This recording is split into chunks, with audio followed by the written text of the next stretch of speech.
लंकेश या हर हर महादेव। तो फिर मैंने ये टाइटल चुना, जय जय तु लंकेश। ये उद्घोष है उनका। आइए सर, ये जो है उद्घोष था जब भी वो वार क्राइज। नमस्कार। ये पहले तो जो है जो मैंने जो इसका टाइटल चुना था ये था कि ये युद्धघोष मैंने वही एडिट ले लिया, जय जय तु लंकेश या हर हर महादेव। इसी वजह से जो है टाइटल का तो ये चूज किया। दूसरा कि रावण पे लिखने की आवश्यकता क्यों पड़ी। मुझे जो है प्रतिवादी ने भी पूछा था एक बार रावण पे लिखने की क्यों जरूरत। मैंने जो है अपने आमुख में भी लिखा हुआ कि मैं पूछेंगे सब लोग क्यों। मैं जो है शुरुआत में इन्होंने बहुत बाद में पूछा। शुरुआत में मैं एक दिन उनके पास बैठा हुआ था।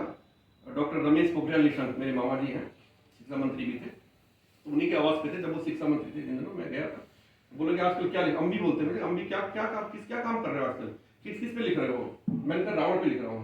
तो हंसते कम है, हंसते तो नहीं है ज्यादा। बोले यार तुम वही रह गया था लिखने के लिए।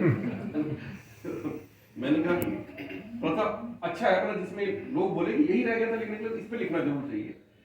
खैर मैंने जो है 4-5 साल तो मैंने किया है, अध्ययन किया है और बहुत सारी पुस्तकें भी पढ़ी है। मैंने अपनी बात को खत्म करूंगा बहुत जल्दी ये बताना कि मैंने जो रावण ही क्यों चुना।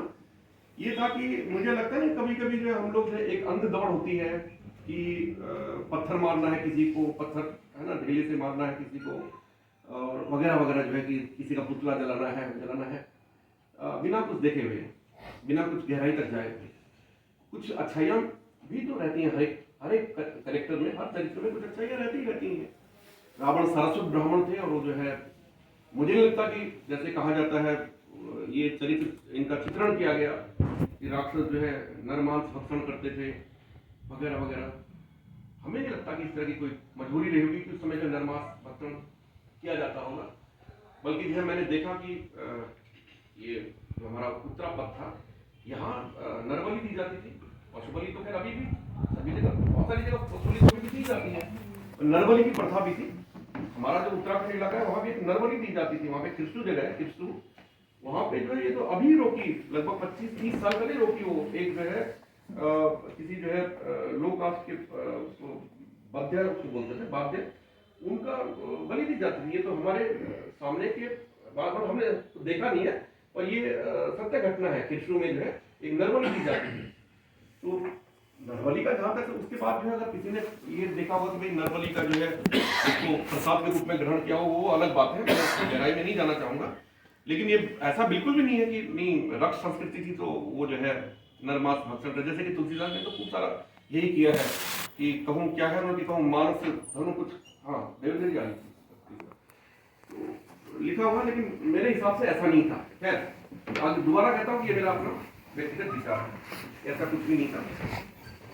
और जब मैं जो और गहराई में गया जो है उनके इस चरित्र के जो है शब्द लिखने के लिए, और बहुत सारी चीजें देखी कि ऐसा कुछ नहीं था। रंभा का प्रकरण में जो है कहा जाता है कि रावण ने जो है रंभा को जो है बलात्कार करने का प्रयत्न किया था, लेकिन वो भी जो है बहुत सारे ग्रंथों में मेरे को मिला कि वो एक झूठी मनगढ़ंत कहानी थी। वो हुआ क्या था कि जब ये नलकूबर जो है, कुबेर के पुत्र नलकूबर, इनकी वो उपपत्नी थी रंभा, वो स्वर्ग से निष्कासित थी और ये यक्ष थी ये लोग।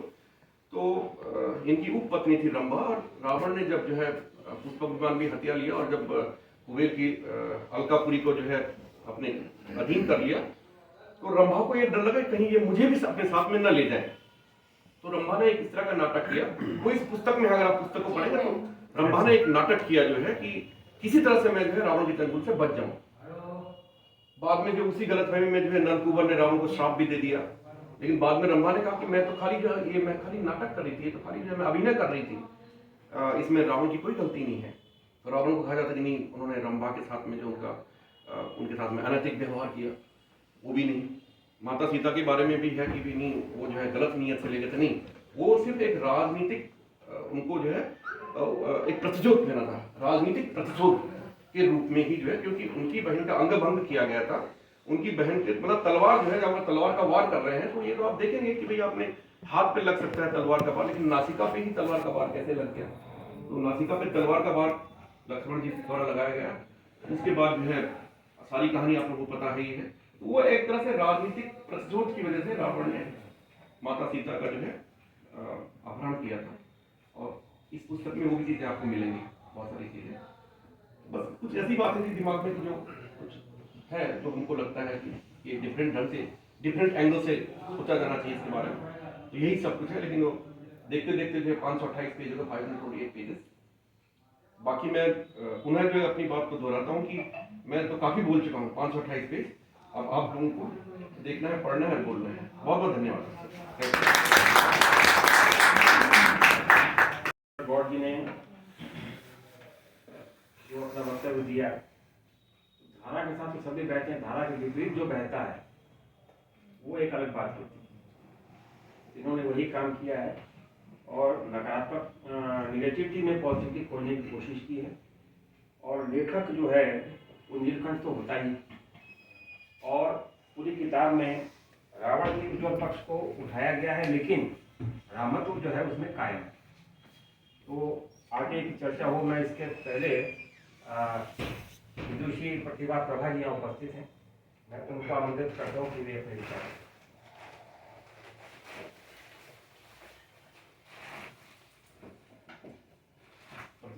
तैयारी के साथ में नमस्कार। और हम थोड़ी से पट दुकान के जब बार बार पट खोले जाते हैं तो किनारे थोड़े से भूल जाते हैं, तो उस पर ध्यान न दें। ये कई बार पढ़ी गई है और एक बार आप स्वीकार करें, इसके लिए बहुत ढेर सारी बधाइयाँ आपको।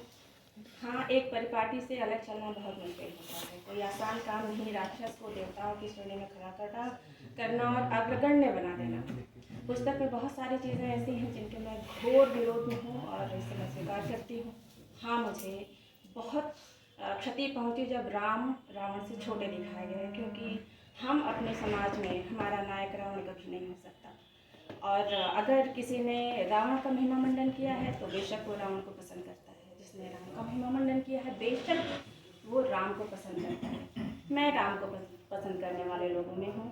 तो लेकिन फिर भी रावण का जो विलक्षण रूप इस पुस्तक में दिखाया गया है आपके द्वारा, वो काबिल तारीफ है कि एक ऐसी नकारात्मक शक्ति जिसे हम अपने घरों में, अपने बगीचों में, अपने घर के किसी भी कोने में नहीं चाहते, वो हमारा नायक बनने को उद्धत है।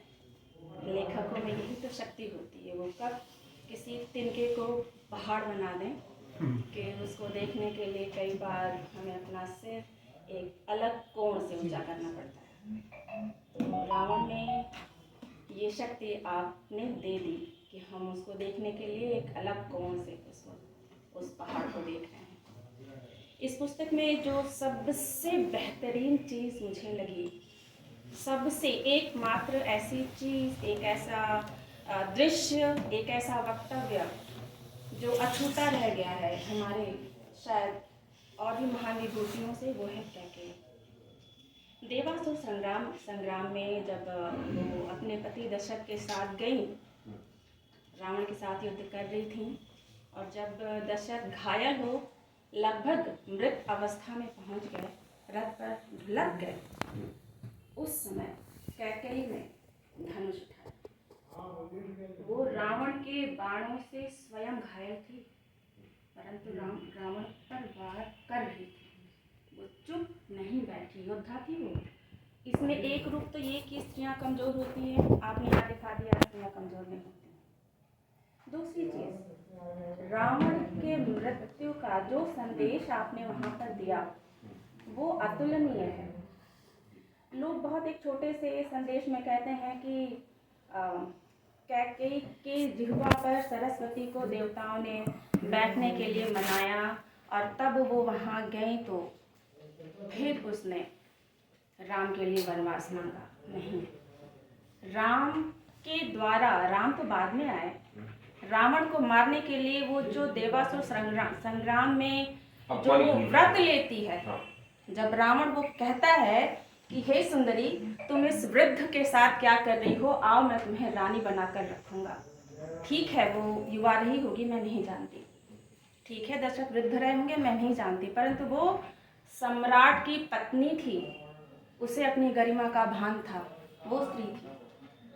और उसने कहा, हे रावण, जिस लहजे में तुम ये बात कह रहे हो, इसी वृद्ध राजा के पुत्र से मैं तुम्हारा वध करवाऊंगी। और रावण के वध का सूत्र वहां से रचा लेखक ने उस रथ पर, और वो अपने पति को लेकर वहां से भाग जाती है। भागना कई बार अच्छा होता है ना, भागेंगे जीवित रहेंगे तो कुछ कर सकते हैं। तो हर बार भागना बुरा नहीं होता। वहां से ये परिपाटी शुरू होती है कि कैकेयी रावण के वध का सूत्रपात वहां से करती है, और अंततः जब राम के प्रेम में बिल्कुल मगन हो जाती है, देवताओं को लगा ये तो अपने ही सुख में भूल गई है, इसको याद दिलाओ, इसको याद दिलाओ कि इसने रावण का वध करवाना है दशरथ के पुत्र से। तब कैकेयी वनवास को भवन में जाती है। बहुत मुश्किल होता है अभिशाप को वहन करना। हर कोई चाहता है उसका नाम हो, उसके सामने सारी दुनिया झुके। कोई ये नहीं चाहता कि जब तक सूरज चमकता रहे, जब तक चांद धरती की परिक्रमा करे, तब तक उसे लोग अपमानित करते रहें। वो माँ थी, वो साम्राज्ञी थी, वो स्त्री थी। उसने अपने वचन का निर्वहन किया, अभिशाप को स्वीकारा और रावण का वध करवाया। सिर्फ एक इस चीज़ के लिए अंबिका प्रसाद गौड़ जी, मैं आपकी तहे दिल से आभारी हूँ। बहुत धन्यवाद इस पुस्तक के लिए।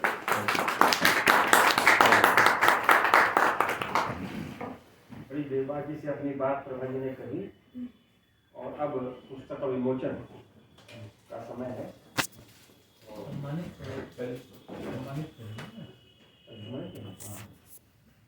उसके पहले हमारे जो विशिष्ट जन हैं उनका सम्मान होगा। इस क्रम में सबसे पहले डॉक्टर गौड़ जी को मैं आमंत्रित करता हूँ कि डॉक्टर जितेंद्र जी का सम्मान करें।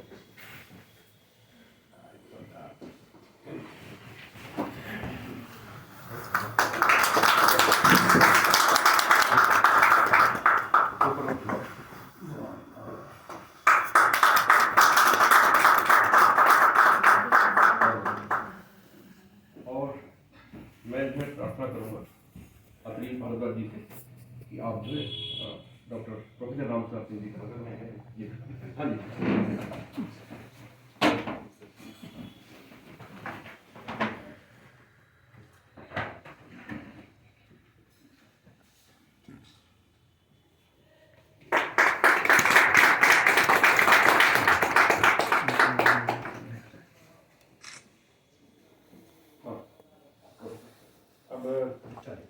प्रोफेसर जितेंद्र जी सदानंद जी के लिए मैं डॉक्टर देवेंद्र कुमार जी को आमंत्रित करता हूँ।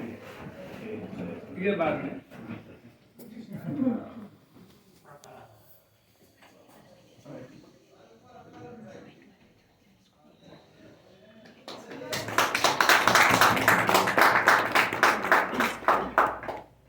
और मुक्ता जी के लिए मैं प्रतिभा प्रभा जी को आमंत्रित करता हूँ कि ले आए डॉक्टर मुक्ता जी को सम्मानित करें।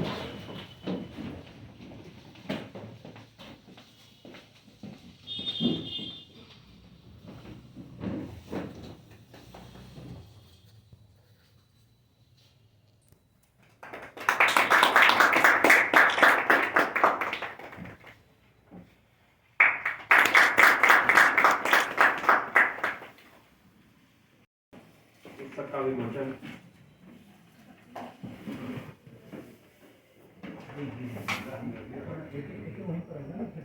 हाँ कोई डिब्बे में रख लेता हूँ, भाई डिब्बे में बंद कर देगा।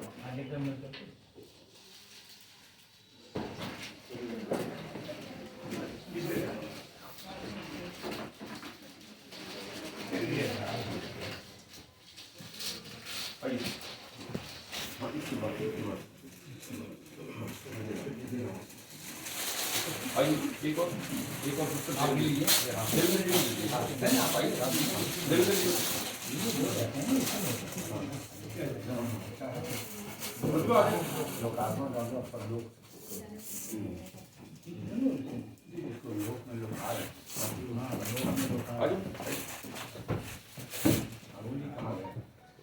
अरुण जी आ जाओ। हम बाकी सब हम 10 दिन लिखे रहे हाँ हम लोग 10 दिन में आ जाएंगे चलिए